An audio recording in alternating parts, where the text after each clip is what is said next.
part 1.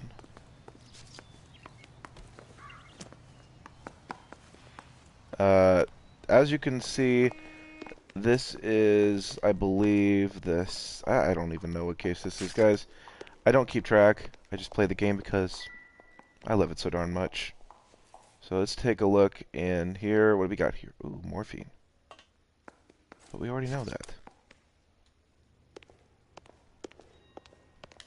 So I gotta see how far we are in this case.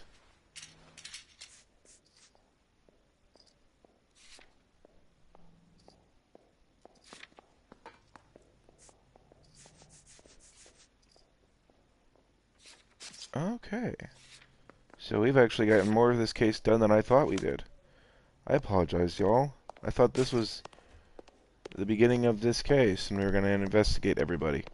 So this won't be as much fun as I thought it would be. But it doesn't mean we still can't crack the case. So I believe we need to go visit Mr. Stone. Or Dr. Stoneman, I don't know. Oh, yes. Let's do that first. Let's go visit Dr. Stoneman, see what he knows about all this. So as I was saying earlier, Galloway, quite the little reunion. Ah, jeez. You idiot! Shut up. I don't like you anyways, Roy. For reasons They're that will good become police. apparent. How would you know? You got promoted later so on in fast the you game. barely had time to learn their names. Let me fill you in. Bukowski's a pushover. Galloway's a drunk. You could learn a thing or two from both of them. Please. They couldn't work a vice case if their life depended on it. I don't see why they'd be any better or worse at it than me. I noticed you said better. Hubris disguised as humility. Kind of your trademark, don't you think? Why do you always twist everything? Galloway's got nothing to prove. He's been on homicide for years. And he's welcome to it.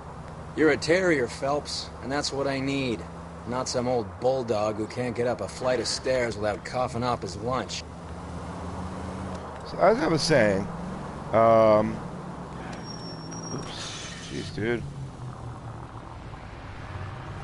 So we got people in this city. Unless you put your siren on, they don't really move over for you. It's absolutely ridiculous. But anyways, as I was saying, guys, this is going to be part 1. And as you can see in the description, this is part 1 of. It's going to be. We're probably going to make this a 2-part video. I'm going to be doing all the final cases and doing multiple cases in one video. So even if that takes like an hour, that's how long this video is going to be. I apologize, but that's just the way we're doing it. I don't want to have to sit here all day and make separate videos for every single case. Honestly, it would not be worth it. Anyways, guys, as I was saying, we arrive at Dr. Stoneman's practice at whatever time it said there. I'm not Oxford. I can't, I can't pretend to fill in every single detail for you. You guys are just going to get to see me finish this and watch me play this. Okay. So it looks like Dr. Stoneman's on the 5th floor. Office 505. Office 505, as Cole just said. Thank you, Cole. Let's go up the elevator and go confront this guy. It's truly incredible. These elevators close so quickly. I swear, if we locked up every doctor in this town, Vice would be able to work half days.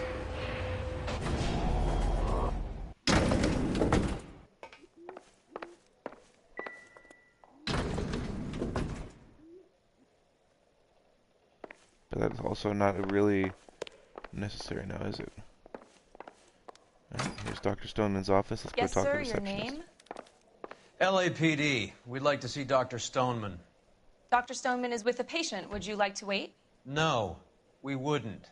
Tell him we want to see him now. There's no need to be rude. Save it, sister. Dr. Stoneman, I have some gentlemen from the LAPD here to see you. Send them in, please. I'll see this patient again after they've left.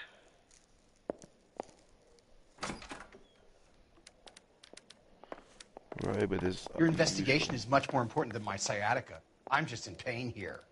Leave me alone. Right, Dr. Stoneman, level of we are investigating the death of one of your patients, Julia Randall. Very sorry to hear that. Do you mind if we ask you some questions are. about Ms. Randall? Not if it doesn't compromise doctor-patient privilege, Detective. How well did you know Miss Randall? Barely at all. She'd only been a patient 6 months or so.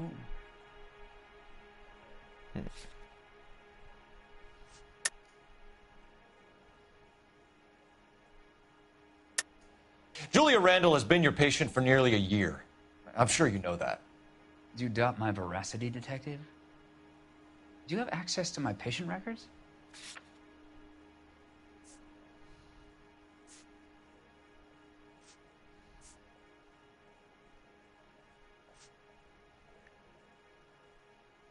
I think it's the prescription. Your prescriptions contradict you, Doctor. Miss Randall was in the fashion business, as you probably know.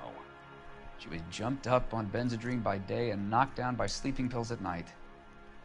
I told her to slow up, but no. Life was too short for her. And you supplied the prescription for the Benzedrine. It's not illegal, Detective. A lot of young women in her line of work use it for weight loss. That doesn't mean you should prescribe it. If this drug could be dangerous, then why in the world would you be giving it as a doctor? You know the risks. Looks a little shifty. What you hiding, doctor? Why You are wrote so Julia nervous? Randall a prescription for Benzedrine. How can you account for that? Miss Randall was in the fashion business. She wanted to control her weight. You can see the doctor is a little shifty with his eyes and looks a little uncomfortable. Using our intuition, we can ask the community what they think. And it appears we should be playing bad cop. Benzedrine is addictive, as I'm sure you know, Doctor. As I warned her, but she was determined. She said she needed it to control her appetite. Sounds like you knew her pretty well. I knew the line of work she was involved in. That'll be all for now, Dr. Stoneman. We'll be in touch.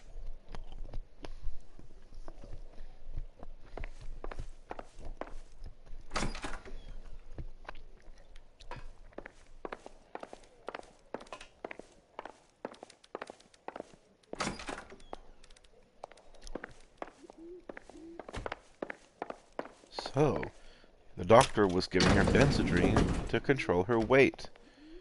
But was that a good idea? I don't know much about Benzedrine. It definitely doesn't seem like a very positive drug.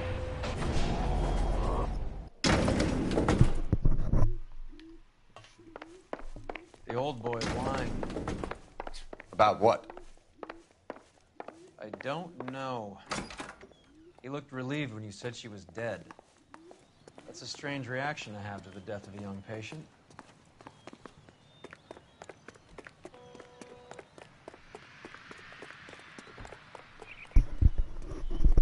Now, why is it our car is parked way down here?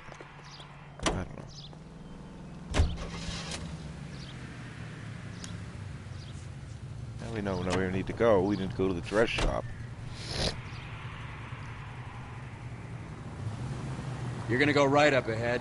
Have you noticed how croakers only pull out the physician-patient privilege card when they got something to hide? There are certain things people have a right to keep private. Until it gets in the way of police work. And it's only private when it suits them. A couple of drinks and every doctor I've met will spill your darkest secrets in a heartbeat. Oops, almost went over the curb there. Well, we did end up going over the curb, but now we're trying to back up. Not really hitting anything. I'm trying to keep the damage on this case low, guys. Sometimes my car gets a little ahead of me.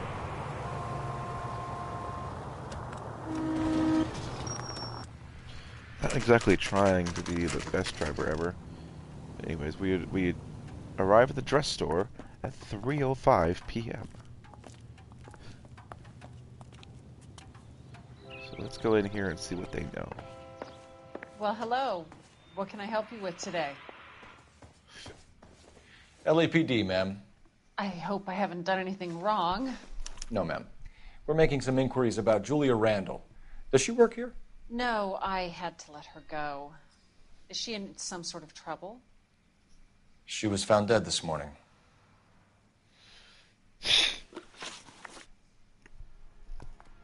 There's no name for this drugstore owner, but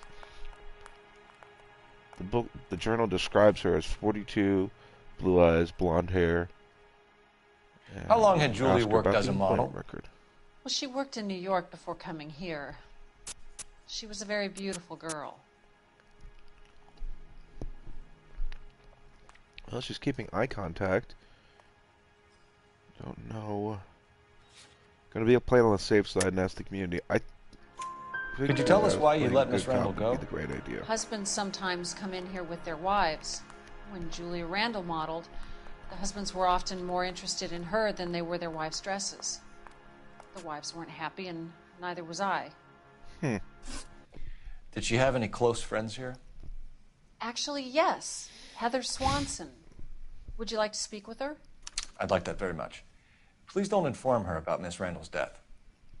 Very well, officer. Heather, It could compromise the investigation. these gentlemen are from the LAPD. I'm Detective Phelps. This is Detective Earl. I understand that you worked with Julia Randall, Miss Swanson? Yes. Julia helped me get my job here. She's not in any kind of trouble, is She's she? a hellraiser, isn't she? Lives a fast life. Oh, no. Maybe Mrs. Stanley would call her that, but I wouldn't. She's full of life, wonderful company. That's a lovely engagement ring. Do you like it? Henry gave it to I'm me. very interested in engagement rings. Do you mind if I take a closer look?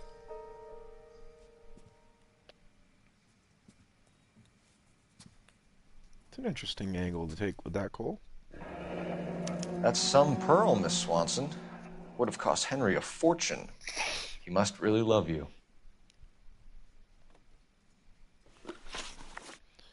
So now we can ask Heather Swanson about her relationship with the victim. How did you meet Julia? I was introduced through my fiancé, Henry Arnett. Okay, she seems to be keeping eye contact. I think it's safe to say we can play a little good cop here. Henry is your beau. Tell us about it. Yes, he is. Henry has a fashion business.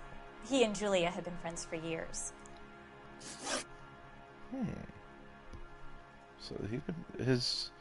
So Heather's fiance and Julia have been friends for years.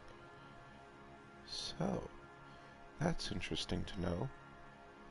Now we can ask her about this Mr. Henderson that we've heard about at Julia's apartment.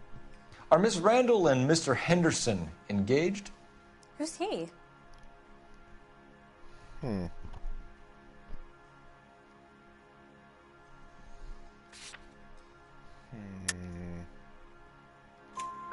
She was wearing a sapphire engagement ring. Someone must have given it to her.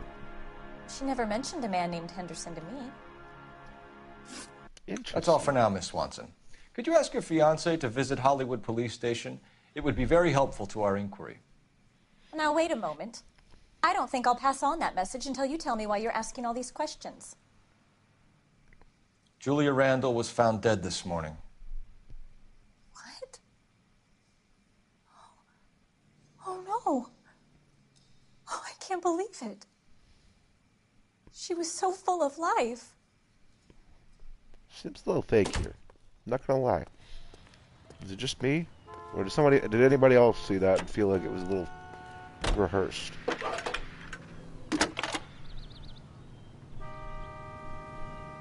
Phelps, 1247.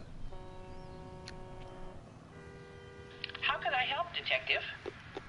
Messages, please. Yes, Detective. The coroner's been asking to speak to you. I can connect the call if you like. Please, thank you. Al? Cole, can you get over here? I just finished the autopsy. Sure thing, Mal. We'll be right over.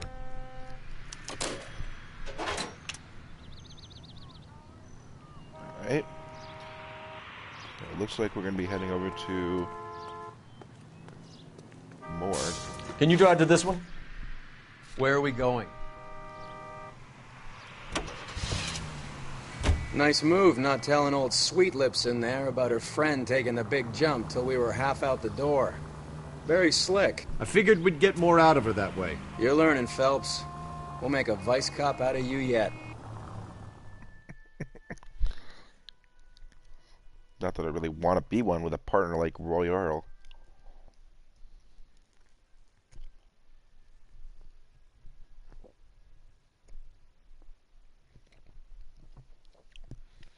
especially since the way we saw him treat Elsa earlier in the game.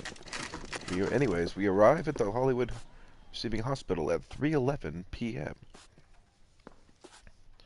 Time seems to move oddly in this game, so I guess I shouldn't be surprised.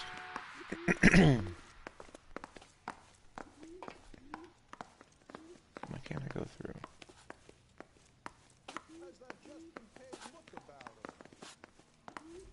Cole, Roy, I have some information for you. You're the only person enjoying this, Mal. Get on with it. The bruising confirms 2 sets of hands, so we have 2 killers. Death was caused by heart failure due to an overdose of morphine. Have you dragged us down here to gloat? We already heard your theory. We agree that she was murdered. Yes, of course. I have something else to show you. All right, Mal, what gives? The dead guy's name is Jimmy LeBlanc, career burglar. He came in this morning. Someone stove his head in with a lump of 2x4. So what? Good riddance. I found 2 cigarettes in his jacket pocket. Wow. Hang on a minute, Roy. We're listening, Mal. No sign of morphine use and no metabolized morphine in his blood. Scratch marks on his face. Which could be from getting his head remodeled. Time of death, Mal. Maybe an hour or 2 after the Randall girl. So you're saying Laughing Boy here could be one of our killers? That's a hell of a long shot. Thanks, Mal. We'll check it out. I found something else.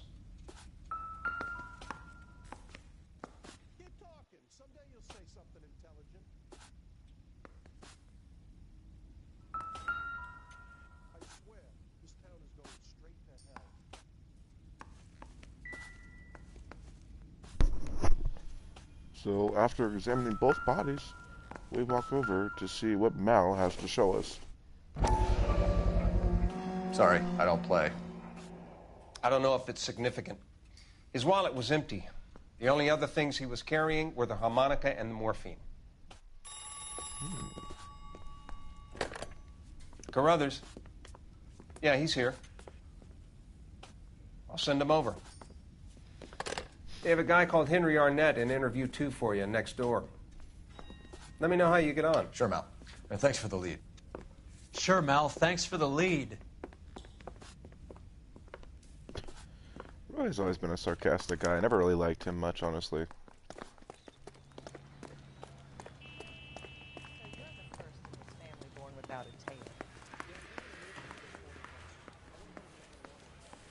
Oh, in room 2. Seems like a nice boy. No, it's not. This is 1. I'm going to memorize your name and throw my head away. Guy gave his wife a tap. Why am I having so much trouble figuring this out? Oh my god. I knew it wasn't safe around here Arnett is in anymore. interview 2, Phelps. Go help him get whatever it is off his chest. Jesus Christ, why am I having such a hard time finding this out? Interview room 2 is supposed to be Can I this borrow way. some of that mascara? Oh, deletes right across the hall. Mr. Arnett, I'm Detective Phelps. This is Detective Earl. Wow. Thanks for coming in. Call me Henry. It's the least I could do. Terrible news about Julia. It took longer than it should have. Anyways, we can now interview Henry Arnett. He is the fiancé of Heather Swanson and friend of Julia Randall's. We will first start by asking him what his relationship was with the victim. How well did you know Julia Randall? Vaguely. I'm in the clothing business, and Julia occasionally modeled for me. Alright. Seems to be keeping good eye contact. Doesn't seem really tense or anything, so I'm gonna play a little good cop here. And you were close? We were friends. Oops. Miss Randall's landlady said she was Probably seeing should've an played a older little bad man. cop. Could have been. I wasn't privy to all the details of Julia's private life.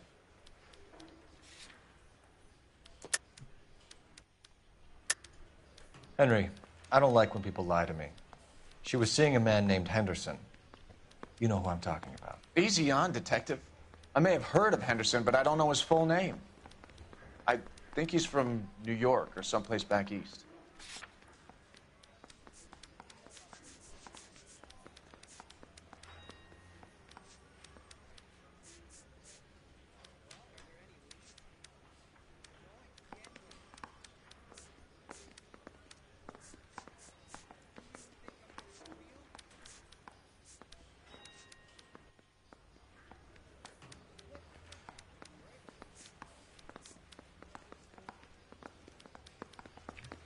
Looks like I was mistaken.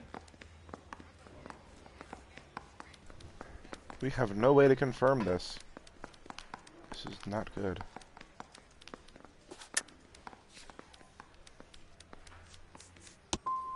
I'm here of my own free will. Alright, I'm cutting the video short, guys. I need to watch